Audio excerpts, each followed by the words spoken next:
बिस्मिल्लाहिर्रहमानिर्रहीम। मैं मोहम्मद आसिफ आज एक नए लेक्चर के साथ आपके पेश की खिदमत होता है। आपको हमारे यूट्यूब चैनल में खुश आमदीद। आज का जो हमारा टॉपिक है वो HVAC रेफ्रिजरेशन कंडीशनिंग के अंदर इस्तेमाल होने वाले टूल्स और टेस्ट इक्विपमेंट है। तो आज के जो हम लेक्चर में चीज़ें कवर करेंगे उनमें इंट्रोडक्शन होगा इनका टूल टेस्टर का, कॉमन टूल्स क्या होते हैं, स्पेशल टूल्स क्या होते हैं, मेजरिंग टूल्स क्या होते हैं, इन टूल्स का कैलिब्रेशन कैसे की जाती है, क्या होती है, और हाइड्रोस्टेटिक टेस्ट क्या होता है और ये क्यों जरूरी है। तो ये टॉपिक आज के लेक्चर में कवर करेंगे। सबसे पहले स्टार्ट करते हैं इनका इंट्रोडक्शन। टूल्स टेस्ट इक्विपमेंट किसी भी टेक्नीशियन किसी भी टेक्निकल शोबे के लिए बहुत अहमियत के हामिल होते हैं। कोई भी टेक्नीशियन हो, कोई भी शोबा हो, उसके अंदर कोई जो टेक्नीशियन अपना काम स्टार्ट करता है तो वो टूल से ही काम स्टार्ट करता है। तो टूल जब तक उसको उसमें महारत ना हो, उसको टूलों को उसकी पहचान ना हो, क्या मकसद है, इनका प्रॉपर नाम क्या है, तब तक उसको हम स्किल्ड टेक्नीशियन नहीं कह सकते। तो बहुत सारी कंपनीज, बहुत सारी ऐसी फर्में होती हैं जो सिर्फ टूल्स की शनाख्त की बेस पे ही टेक्नीशियन की सिलेक्शन कर जाती हैं। तो आज के लेक्चर बहुत अहमियत का हामिल है, इसको काइंडली पूरा देखिएगा ताकि आपको इनके मुकम्मल इस बारे में आगाही हो सके। तो टूल्स और टेस्ट जो बेसिक रेफ्रिजरेशन कंडीशनिंग की अगर हम बात करें तो इसके अंदर जो टूल्स या किसी भी शोबे के अंदर जो टूल्स होते हैं उनको तीन बुनियादी टाइप्स होती हैं। एक होता है कोई कॉमन टूल्स, स्पेशल टूल्स और मेजरिंग टूल्स। इनको हम तीनों का हम थोड़ी डिटेल से बात करेंगे। सबसे पहले कॉमन टूल्स। कॉमन टूल्स वो होते हैं कि जो मल्टीपल शोबे मल्टीपल कामों के लिए इस्तेमाल हो सकते हैं, जो एक इलेक्ट्रिशियन भी इस्तेमाल कर सकता है, जो एक रेफ्रिजरेशन कंडीशनिंग का टेक्नीशियन है HVAC का वो भी इस्तेमाल कर सकता है, जो एक प्लम्बर भी इस्तेमाल कर सकता है, जो एक मैकेनिक भी इस्तेमाल कर सकता है, जो एक ऑटो इलेक्ट्रिशियन भी इस्तेमाल कर सकता है।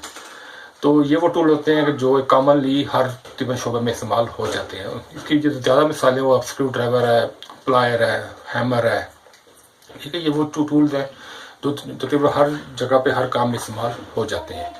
उसके बाद आते हैं स्पेशल टूल। स्पेशल टूल वो होते हैं जो किसी खास शोबे के लिए, खास एक काम के लिए इस्तेमाल होते हैं, वो किसी और काम में, किसी खास और शोबे में इस्तेमाल नहीं हो सकते। इनकी मिसाल अगर हम रेफ्रिजरेशन कंडीशनिंग के लिए तो इसके अंदर हमारे पास प्रेशर गेजेस होती हैं। तो उसके बाद हम जो वोल्ट मीटर हैं, एम्पीयर मीटर हैं, ये वो जो इलेक्ट्रिशियन वोल्ट मीटर जो मल्टीमीटर का इस्तेमाल होता है वो उसको मैकेनिक की कोई ज़रूरत नहीं है। एक प्रेशर गेजेस का इलेक्ट्रिशियन के पास कोई इस्तेमाल नहीं है। टेस्टर है वो इलेक्ट्रिशियन के इस्तेमाल की चीज़ है, किसी और शोबे के वो इस्तेमाल नहीं है। तो ये वो चीज़ें होती हैं कि जो हम अपने स्पेशल एक ख़ास शोबे के लिए इस्तेमाल होती हैं, वो किसी और जगह उनका इस्तेमाल नहीं हो सकता।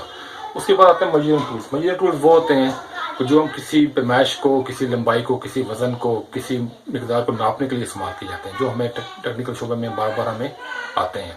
जैसे रेफ्रिजरेशन के अगर हम बात दोबारा प्रेशर गेजेस है, ये मेजरिंग टूल है, मेजरिंग इंस्ट्रूमेंट्स है। मल्टीमीटर है जो करंट नापने के लिए, वोल्टेज नापने के लिए वो इस्तेमाल करते हैं। सबसे कॉमन, सबसे सादा जो मेजरिंग टूल है वो आपका स्केल है, फुट्टा, जिसे फुट्टा कहते हैं जुबान में, फुट होता है। तो वो उसकी एडवांस शक्ल मेजरिंग टेप है। तो वो एक किसी भी लंबाई को नापने के लिए। उसके बाद हम एक कंडीशनिंग के अंदर हम वेटिंग मशीन, वेटिंग स्केल होता है जिसके लिए हम सिलेंडर के वजन करके गैस चार्ज करते हैं। तो वो भी इसकी एक टाइप होती है। तो ये टोटल इनके तीन टाइप्स हैं, कॉमन टूल, स्पेशल टूल और मेजरिंग टूल्स। ये टोटल टूल की तीन अक़साम होती हैं। अब हम आते हैं इन टूल्स का रेफ्रिजरेशन कंडीशनिंग या किसी भी शोबे के अंदर जब हम बात करते हैं, जहाँ पर टूल टेस्ट इक्विपमेंट की बात आएगी, टेस्टर की, तो उनकी यहाँ पर कैलिब्रेशन की भी बात होती है। कैलिब्रेशन या टूल्स का जो टेस्ट का उनका एक टेस्ट होता है, ऐसा टेस्ट होता है कि जो उनकी अपनी अहलियत, अपनी काबिलियत को उनकी जो अपनी कैपेसिटी है उसको परखने के लिए इस्तेमाल वो टेस्ट किया जाता है। कैलिब्रेशन से मुराद, इसकी मिसाल से दूंगा, एक वोल्ट मीटर से आप वोल्ट आप मेजर करते हैं साखड़ में लगा के कि वो 220 वोल्ट शो कर रहा है। अब इसकी क्या गारंटी है कि वो वोल्ट मीटर खुद ठीक है, कि ऐसा ना हो उसका अपने अंदर एरर हो, वो हमें गलत रीडिंग शो कर रहा हो। टायर प्रेशर गेज है जो अक्सर ये जो टायर पंक्चर वाले इस्तेमाल करते हैं, तो अगर वो गेज खुद ठीक नहीं है तो वो प्रेशर भी आपको गलत बताएगी, सही वो काफ़ी नुकसानदेह हो सकता है। इसी तरह अगर हम बात करें रेफ्रिजरेशन कंडीशन, तो हमारे गेज में फोल्ड है जिससे हम गैस चार्ज करते हैं, जिसका नाम वैक्यूम करते हैं, अगर वो गेज ही ठीक नहीं है, प्रेशर वो ठीक नहीं बता रही, कम बता रही है या ज़्यादा बता, तो हमारा जो रेफ्रिजरेशन हम गैस चार्ज करेंगे वो हमारा वो प्रॉपर हमारा मकसद हल नहीं करेगी।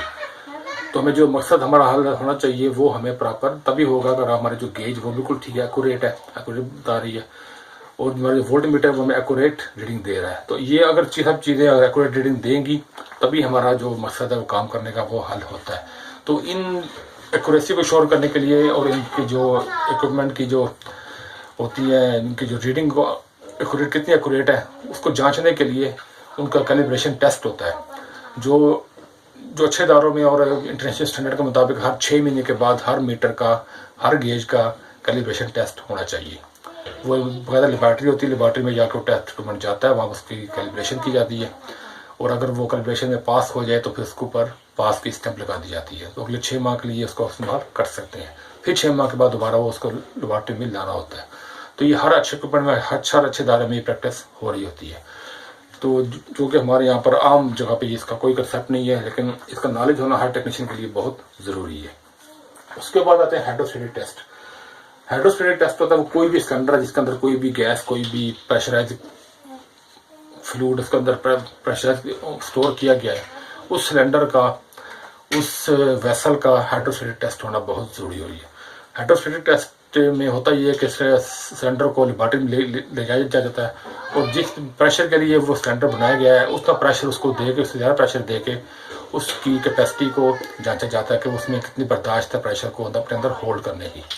हमारे रेफ्रिजरेशन कंडीशनिंग HVAC के काम इसका इतना ज़्यादा अहमियत इसलिए है कि अगर हम इसको, हमारे जो सिलेंडर इस्तेमाल करते हैं गैस चार्जिंग के लिए, हम वेल्डिंग करते हैं, उसके अंदर ऑक्सीजन सिलेंडर इस्तेमाल होता है, LPG सिलेंडर इस्तेमाल होता है।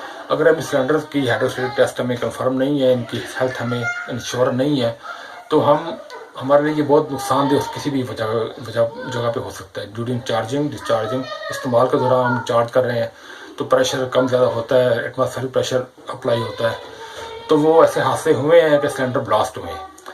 तो इन चीज़ें बचने के लिए हर सिलेंडर का एक ख़ास पीरियड होता है। किसी सिलेंडर का 3 साल है, किसी सिलेंडर का 5 साल है। तो हमारे जो छोटे सिलेंडर होते हैं रेफ्रिजरेशन, उनका हाइड्रोस्टैटिक टेस्ट 3 साल के बाद होना चाहिए। लेकिन उसकी हमने जो एक प्रैक्टिस देखी है कि ऐसा कोई कंसेप्ट नहीं है। वेरएज़ के अच्छे इदारों में इन चीज़ों की प्रॉपर सख्ती की जाती है और जो सेफ्टी स्टैंडर्ड के मुताबिक इनको हर जो पीरियड का मुकर्रर होता है, 3 साल है, 5 साल है, उनका हाइड्रोस्टैटिक टेस्ट होना चाहिए और वो करवाया जाता है।